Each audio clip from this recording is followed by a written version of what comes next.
तो इसलिए हमें दिशा ठीक ना मिलने से हम भ्रमित हो गए और परमात्मा से दूर होते चले गए, और परमात्मा से दूर होकर के हम विकारी बन गए। तो हमने क्या त्यागना है? बीड़ी, शराब, मांस, तंबाकू को परित्याग करना है। चोरी, ठगी, जारी, लूट, खसोट, डाके, इनको त्यागना है। ये हमने त्यागने पड़ेंगे। उसके बाद जो हमारे ऊपर 4-5 और विकार लगा रखे हैं काल भगवान ने, काम यानी विषय वासनाएं, क्रोध, मोह, लोभ, अहंकार, ये जीव के बस का नहीं कि इनको त्याग सके। बीड़ी, शराब, मांस, तंबाकू, चोरी, ठगी हम त्याग सकते हैं।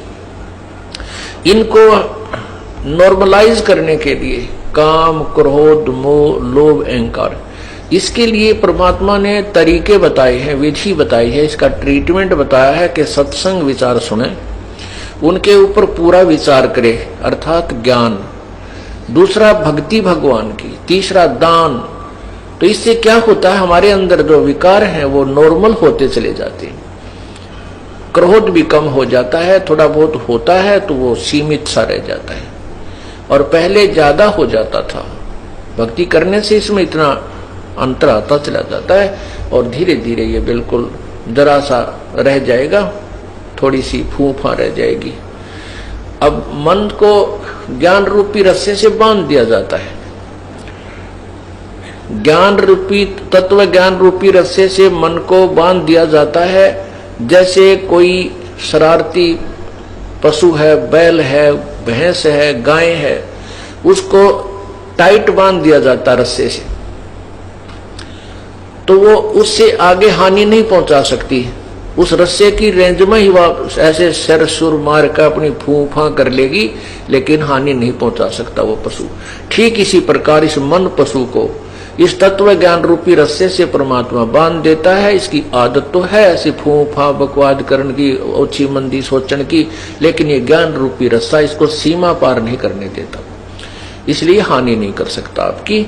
ये सब ये ज्ञान से ही रहेगा। अगर ज्ञान आप नहीं सुनोगे, सत्संग सुनने नहीं आओगे, या घर पे बैठ के सीडी वगैरह कैसेट एक आदि नहीं सुनोगे दिन में या दूसरे तीसरे दिन, तो ये मन जो है फिर भारी हो जाएगा, हैवी हो जाएगा आत्मा के ऊपर। आत्मा की खुराक है भगवान की चर्चा, मन की खुराक है संसारिक बातों में लीन रहना, बकवादें करना, राग नहीं सुनना, किसी की निंदा सुनना, और पर कई प्रकार की किसी प्रकार की चटपटी बातें शुरू कर दे, बड़ा प्रसन्न होकर सुनता है।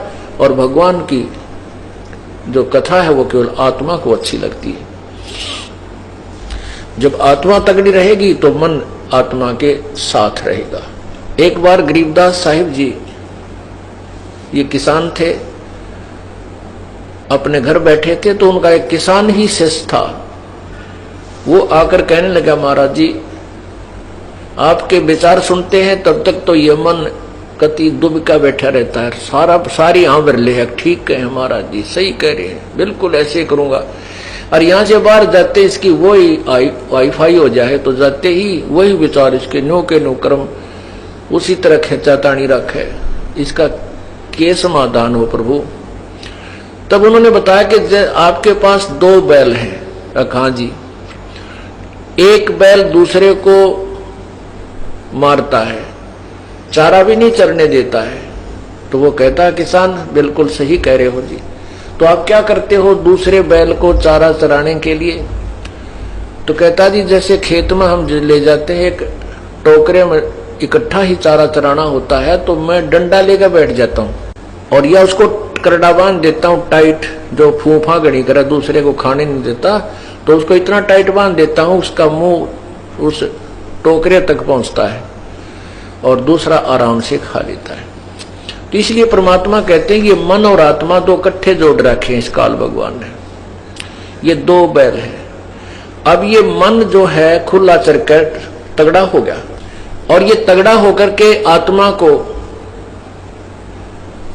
डराता रहता है, और आत्मा इससे दबकी बैठी है। अब तो आत्मा की खुराक बढ़ा दे।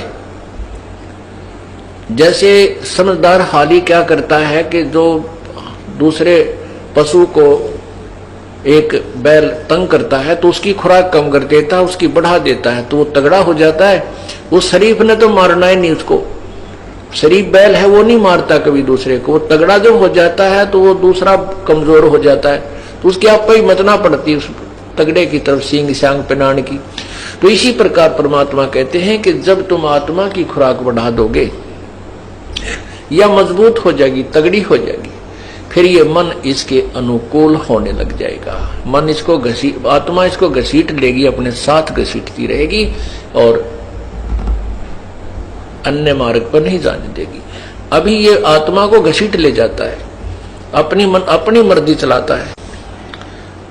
इसलिए पुण्यात्माओं, सत्संग में आने से ज्ञान होता अपने को कि हमने क्या करना चाहिए।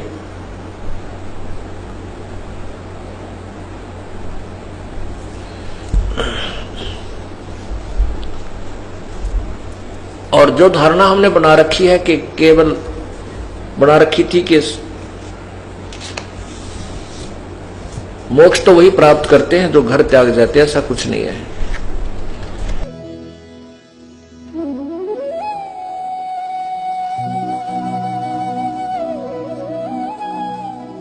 अगर आप ये वीडियो YouTube पर देख रहे हैं तो हमारे चैनल को सब्सक्राइब करें और बेल आइकन को दबाना ना भूलें। अगर आप Facebook पर ये वीडियो देख रहे हैं तो हमारे पेज को लाइक करें।